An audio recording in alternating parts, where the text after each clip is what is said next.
You know, my head these days is wealth creation, wealth creation, wealth creation, so I forget. But today, it's a very interesting day for me, because finally, my friend MK has become, he has the same rank with me now.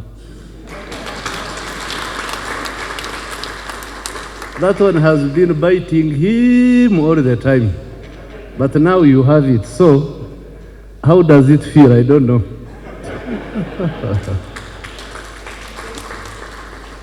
Number two, I want to appreciate his service to the military for more than 20 years, but more specifically in areas where he defeated me. He defeated me in one area. I don't know where is Kidega. Is Kidega around? Kidega. You remember when Mzee almost took us to jail for misdeploying the heribon in Gulu? Unakumbuka? Na Changungu iko wapi?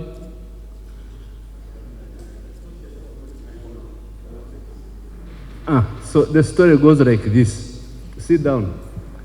For me, I'm a guerrilla commander who has fought all those small guerrilla warfare, whatever, the attacks, ambushes, surprise attacks, long marches and attacks, you know, those infantry work. Then 97, the commanding-in-chief tells me that he wants to form a heribon.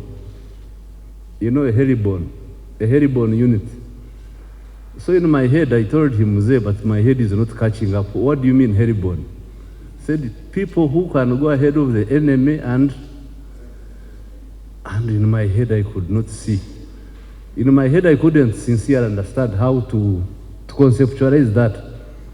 So he trains his 115 soldiers there at Guru Airfield, ready for deployment, and it was his unit, supposedly his unit.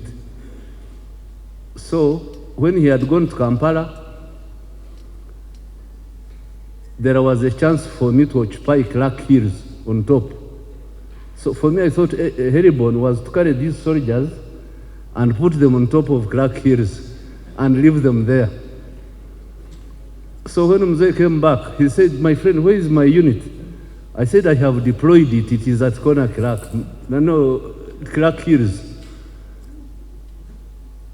You remember in one of his high command documents, he said he will never forgive me.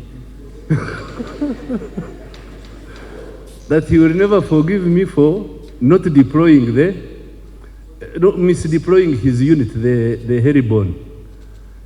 So after that, then that's when MK came in and conceptualized the Special Forces Command. The Special Forces Command, that training, that one of combined arms, which all of you now know. But for us in our generation, really for us who were on the nyayo, kufata nyayo peke yake, au occasional conventional actions. So MK, really you have put in a lot for that type of work. Special Forces, combined arms.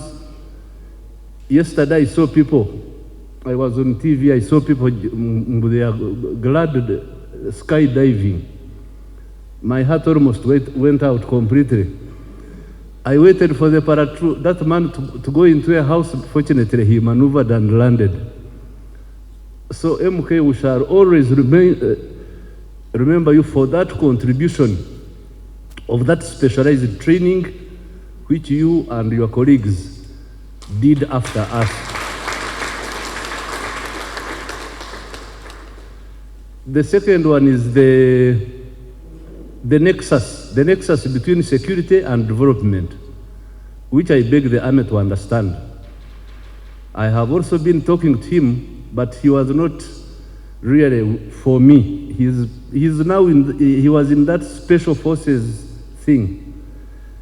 But really, if we don't combine the two, security and development, you may not progress because it is the other side. And I want to encourage the CDF to have a conversation with those guys, because those guys are also generals in their own rights. So I don't know the most senior general there. You have seen Pamela, she's one of the most senior generals. It's only because she didn't have time. She would clearly show you the relationship between security and development.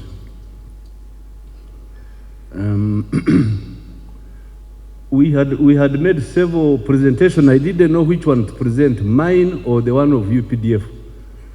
Because you know these disciplined forces, you have to be very careful with the way you present yourself.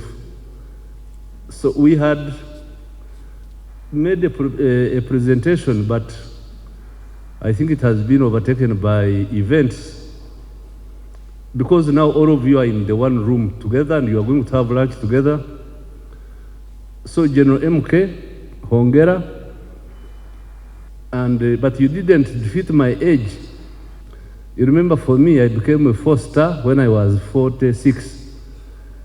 And I think you have become a 4-star when you are 48. So you are 2 years a bit late.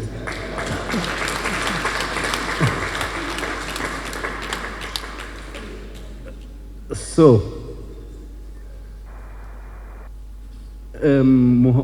Apollo Muhanga, the Commander Land Forces, I think you know what to do. From what you have said, I believe you know what needs to be done in order to carry forward what General MK has been doing. To the UPDF, maintain discipline. Maintain discipline and maintain your ideological clarity, because some of us, as you can see, are getting very old. And the simplest story which I can refer you to these days is when you turn 60, like yesterday Uganda turned 60. Now when you turn 60, you start evaluating what you want to do next in life. So yesterday I was thinking, Uganda is too old, is old enough to look after itself. But for me at 60, which was 2 years ago, I made a very serious blunder. I thought I had matured, I had known everything. So I wrote a missive, you know what they call a missive, to the Commander-in-Chief. Because I thought I had turned 60, I had gotten through all the troubles of life. Now I was a stable man. So I sent him that brief. In that brief, I was trying to be a PowerPoint-like expert. So I showed him that was 2020. Where is it?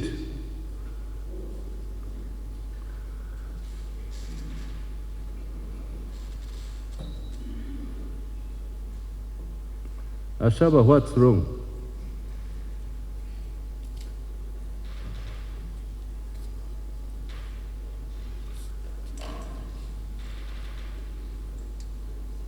Are they inside this room or they are like in space? The guys who have the computer, are they here?